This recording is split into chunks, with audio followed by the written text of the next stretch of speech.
భారత్ దెబ్బతో మాల్దీవులకు దిమ్మ తిరిగి బొమ్మ కనిపిస్తోందా? భారత్ ఇచ్చిన బాయ్కాట్ పిలుపుతో పర్యాటక రంగం కుదేలై మాల్దీవులు అల్లాడుతోందా? రానున్న రోజుల్లో మాల్దీవుల పరిస్థితి మరింత దిగజారనుందా? చైనాను చూసుకొని భారత్తో మాల్దీవుల సంబంధాలను దెబ్బతీసేందుకు శక్తివంచన లేకుండా శ్రమిస్తున్న మైజు తగిన మూల్యం చెల్లించుకోబోతున్నారా? మబ్బుల్లో నీళ్లు చూసి ముంత ఒలకబోసుకున్న చందంగా మారిన మైజు చర్యలతో మాల్దీవుల ఆర్థిక వ్యవస్థ పతనావస్థకు చేరబోతోందా? మాజీ అధ్యక్షుడు ఇతర నిపుణుల మాట విని ఇప్పటికైనా మైజు జాగ్రత్త పడకపోతే మాల్దీవులు మరో శ్రీలంక అయ్యే ప్రమాదం ఉందా అంటే అవును అనే అనిపిస్తోంది. తాజా పరిణామాలు చూస్తుంటే అద్భుతమైన బీచ్లు, ప్రకృతి అందాలకు నిలయంగా ఉండే మాల్దీవులు ఒకప్పుడు భారత్కు మిత్రదేశం, మన పర్యాటకులు ఎక్కువగా వెళ్లే దేశం. అసలు కొన్నేళ్లుగా సినిమా సెలబ్రిటీలకు బెస్ట్ డెస్టినేషన్ స్పాట్ అది. హీరోలు, హీరోయిన్లు మాల్దీవుల రిసార్ట్లు, బీచ్ల్లో దిగిన ఫోటోలతో సోషల్ మీడియా నిండిపోయేది. మాల్దీవుల పర్యాటకం ప్రమోషన్కు మన దేశమే కేర్ ఆఫ్ అడ్రస్గా ఉండేది. 2023 డిసెంబర్ వరకు ఇదే పరిస్థితి. ఆ దేశ టూరిజం మార్కెట్లో 11% వాటాతో భారత్ అగ్రస్థానంలో ఉండేది. ఆర్థిక, రక్షణ రంగాల్లో భారత్ మాల్దీవులకు పెద్దన్నలా సాయం చేసేది, అన్ని విధాలా అండగా నిలిచేది. మాల్దీవుల మనుగడలో ఇంతలా భాగమవుతున్న భారత్ విషయంలో ఆ దేశం ఎలా వ్యవహరించాలి? ఎంత కృతజ్ఞతతో నడుచుకోవాలి? ఇంకెంతలా గౌరవించాలి?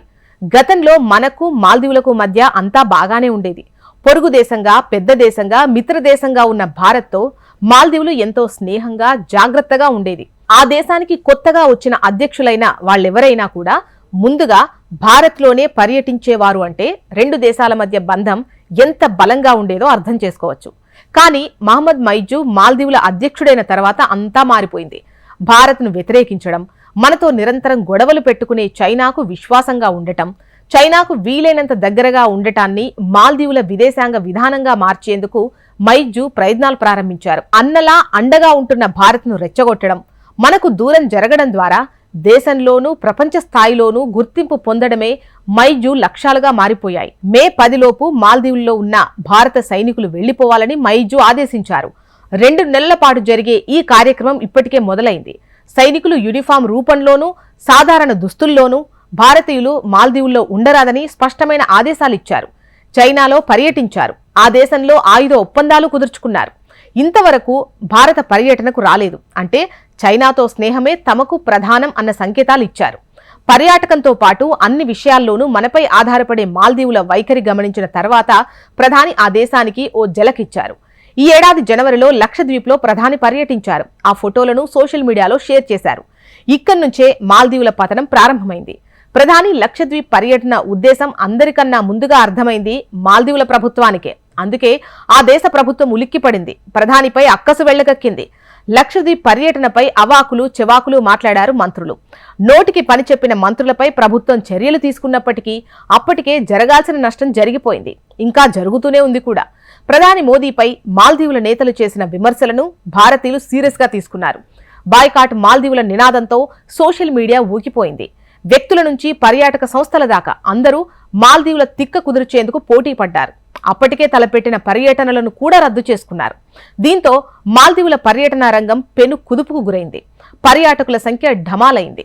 భారత్ అమలు చేస్తున్న బాయ్కాట్ పిలుపుతో ఆ దేశానికి వెళ్లే మన పర్యాటకుల సంఖ్య భారీగా పడిపోయింది అని చెప్పొచ్చు. ఒకప్పుడు మాల్దీవుల పర్యాటక మార్కెట్లో అగ్రస్థానంలో ఉన్న భారత్ వివాదం మొదలైన 3 వారాలకే 5వ స్థానంలో నిలిచింది.